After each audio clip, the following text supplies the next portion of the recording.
এখন শুনবেন আজকের গুরুত্বপূর্ণ খবরের শিরোনাম। হিন্দু মুসলমান বৌদ্ধ পরিবার হোক সবার ঘরের সন্তান এই আবু সাইদ, রংপুরের ডক্টর ইউনূস। শেখ হাসিনাকে বাংলাদেশে ফেরত পাঠাতে ভারতের প্রতি আহ্বান নুরুলের।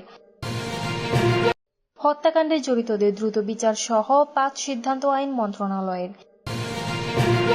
কাদের ও আসাদুজ্জামানের উপর নিষেধাজ্ঞা দিতে বাইডেন প্রশাসনকে 6 কংগ্রেস সদস্যের চিঠি।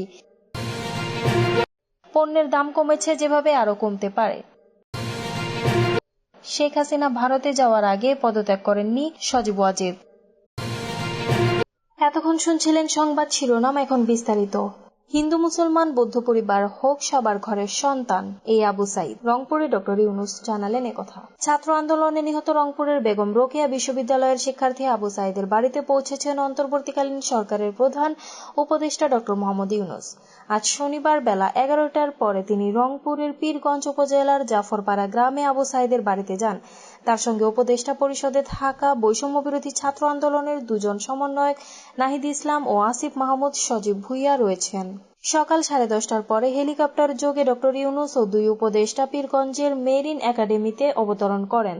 এরপর তিনি আবু সাইদের বাড়িতে যান। তিনি ও 2 উপদেষ্টা আবু সাইদের কবর জিয়ারত করেন। পরে ডক্টর ইউনূস বলেন, বাংলাদেশে জাতি ধর্ম নির্বিশেষে সবারই সন্তান আবু সাইদ। হিন্দু পরিবার হোক, মুসলমান পরিবার হোক, বৌদ্ধ পরিবার হোক, সবার ঘরের সন্তান এই আবু সাইদ। তিনি আরো বলেন, ছোট ছেলে মেয়ের বড় হবে, তারা পড়বে আবু সাইদের কথা, নিজে নিজেই বলবে আমিও ন্যায়ের জন্য লড়ব। আবু সাইদের বাড়িতে ডাকসুর সাবেক সমাজ কল্যাণ বিষয়ক সম্পাদক আক্তার হোসেন ও বৈষম্য বিরোধী ছাত্র আন্দোলনের অন্যতম সমন্বয়ক সার্জিস আলমও গিয়েছেন। গত 16 জুলাই রংপুরে কোটা সংস্কার আন্দোলন ঘিরে সংঘাতে পুলিশের গুলিতে আবু সাইদ নিহত হন। ওই ঘটনার ভিডিও ছড়িয়ে পড়ার পর সারা দেশে আন্দোলন জোরদার করা হয়। এক পর্যায়ে কোটা সংস্কার আন্দোলনের প্ল্যাটফর্ম বৈষম্য বিরোধী ছাত্র আন্দোলনের প্রধানমন্ত্রী শেখ হাসিনা সরকারের পদত্যাগের 1 দফা দাবিতে আন্দোলনে নামে। গত সোমবার প্রধানমন্ত্রীর পদ থেকে পদত্যাগ করে দেশ ছাড়েন শেখ হাসিনা। এরপর নোবেলজয়ী ডক্টর মোহাম্মদ ইউনূসকে প্রধান উপদেষ্টা করে গত বৃহস্পতিবার রাতে অন্তর্বর্তীকালীন সরকার গঠিত হয়েছে। প্রধান উপদেষ্টা সহ এই সরকারের সদস্য সংখ্যা 17।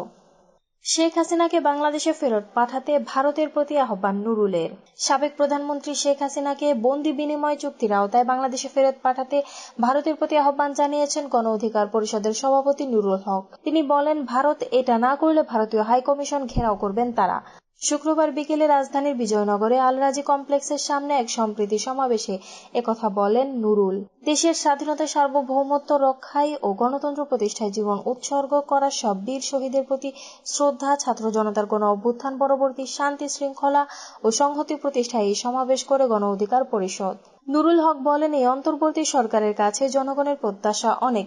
তারা জনগণের ম্যান্ডেট নিয়ে সরকার গঠন করেছে। তাদের উচিত সকল রাজনৈতিক দলের সঙ্গে আলাপ করে পরবর্তী করণীয় ঠিক করা। আশা করি এই সরকার জনগণকে সঙ্গে নিয়ে কাজ করবে। যদিও সব কাজ সম্পূর্ণ করতে পারবে না, রাষ্ট্রীয় প্রতিষ্ঠানগুলোকে পুনরুদ্ধার করতে হবে। বাংলাদেশ থেকে যে টাকা পাচার করেছে সে পাচারকারীদের এই সরকার অবশ্যই বিচারের মুখোমুখি করবে। নুরুল হক আরো বলেন, ছাত্র জনতা যখন বিপ্লবের মাধ্যমে দেশকে স্বাধীন করেছে, তখন একদল মানুষ নৈরাজ্য করছে, দেশের বিভিন্ন জায়গায় দখলদারত্ব চালাচ্ছে, লুটপাট করছে। এসবের মূল উদ্দেশ্য ছাত্র জনতার বিপ্লবকে ব্যর্থ করা। তাই ছাত্র জনতাকে বলবো নৈরাজ্য রোধে পাড়ায় পাড়ায় প্রতিরোধ কমিটি গঠন করুন। এগুলো কারা করছে? আইন শৃঙ্খলা রক্ষাকারী বাহিনী। তাদের উচিত চিহ্নিত করে বিচারের মুখোমুখি করা। হত্যাকাণ্ডে জড়িতদের দ্রুত বিচার সহ 5 সিদ্ধান্ত আইন মন্ত্রণালয়ের। জুলাই আগস্ট মাসে ছাত্র জনতার আন্দোলন দমন করার জন্য যেসব হত্যাকাণ্ড ঘটেছে সেসবের সঙ্গে জড়িতদের দ্রুত বিচারের আওতায় আনার ব্যবস্থা করা সহ 5টি সিদ্ধান্ত নিয়েছে আইন, বিচার ও সংসদ বিষয়ক মন্ত্রণালয়।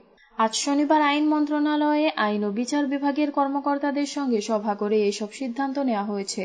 গত বৃহস্পতিবার রাতে অন্তর্বর্তী সরকারের শপথের পর আইন, বিচার ও সংসদ বিষয়ক উপদেষ্টা আসিফ নজরুল আজ প্রথম সচিবালয়ে আসেন। শিশু কিশোর উন্নয়ন কেন্দ্রে যেসব শিশু কিশোর মিথ্যা ও হয়রানিমূলক মামলায় আটক রয়েছে তাদের আগামী 3 কর্মদিবসের মধ্যে ছেড়ে দেওয়ার ব্যবস্থা করা হবে। সন্ত্রাস দমন আইন এবং সাইবার নিরাপত্তা আইনে দায়ের করা শিশু কিশোর উন্নয়ন কেন্দ্রে যেসব শিশু কিশোর মিথ্যা ও হয়রানিমূলক মামলায় আটক রয়েছে তাদের আগামী 3 কর্মদিবসের মধ্যে ছেড়ে দেওয়ার ব্যবস্থা করা হবে। সন্ত্রাস দমন আইন এবং সাইবার নিরাপত্তা আইনে দায়ের করা মিথ্যা ও হয়রানিমূলক মামলাগুলো দ্রুত প্রত্যাহার করার ব্যবস্থা গ্রহণ করা হবে। আইন ও বিচার বিভাগের 16,430 নম্বর মিথ্যা ও হয়রানিমূলক মামলার ক্ষেত্রে সহায়তা দেওয়ার ব্যবস্থা করা হবে। কাদের ও আসাদুজ্জামানের উপর নিষেধাজ্ঞা দিতে বাইডেন প্রশাসনকে 6 কংগ্রেস সদস্যের চিঠি। বাংলাদেশের সরকারি চাকরিতে কোটা ব্যবস্থা সংস্কারের দাবিতে বিক্ষোভ ও এর ধারাবাহিকতায় ছাত্র জনতার আন্দোলনে শেখ হাসিনা সরকারের পতন, মানবাধিকার লঙ্ঘন সহ সাম্প্রতিক ঘটনাবলী নিয়ে যুক্তরাষ্ট্রের পররাষ্ট্রমন্ত্রী অ্যান্টনি ব্লিংকেন ও অর্থমন্ত্রী ইয়েলেনকে চিঠি লিখেছেন 6 জন কংগ্রেস সদস্য। চিঠিতে শেখ হাসিনা সরকারের মানবাধিকার লঙ্ঘনের ঘটনায় গভীর উদ্বেগ জানান এই আইন প্রণেতারা।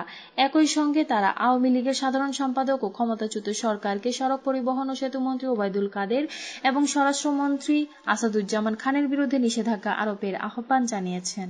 এই আইন প্রণেতারা বলেন, এসব ঘটনা বিস্তৃত পরিসরে ভিন্ন মতাবলম্বী।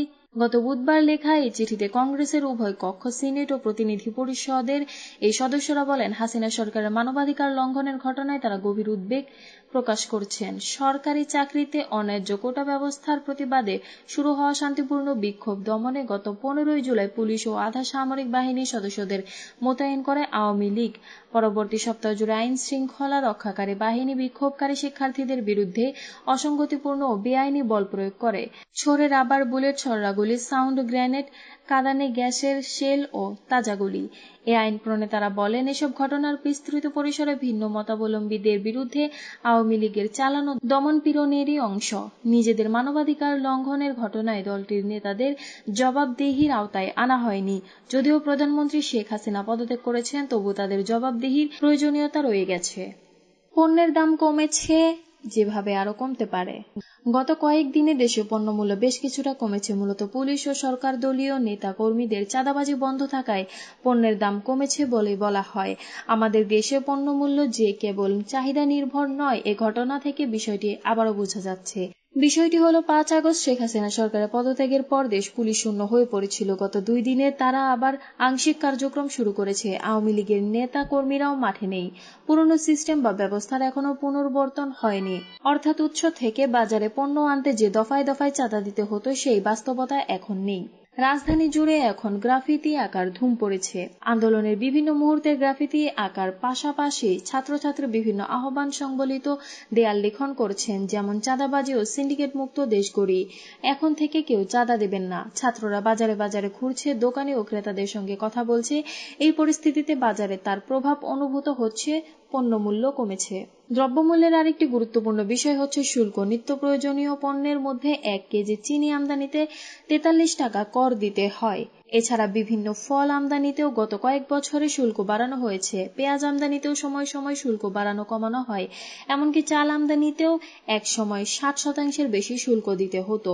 পরবর্তীকালে তা কমানো হয়েছে। ব্যবসায়ী ও অর্থনীতিবিদেরা বারবার বলে আসছেন, উচ্চ শুল্ক থাকলে পণ্যমূল্য কমানো কঠিন।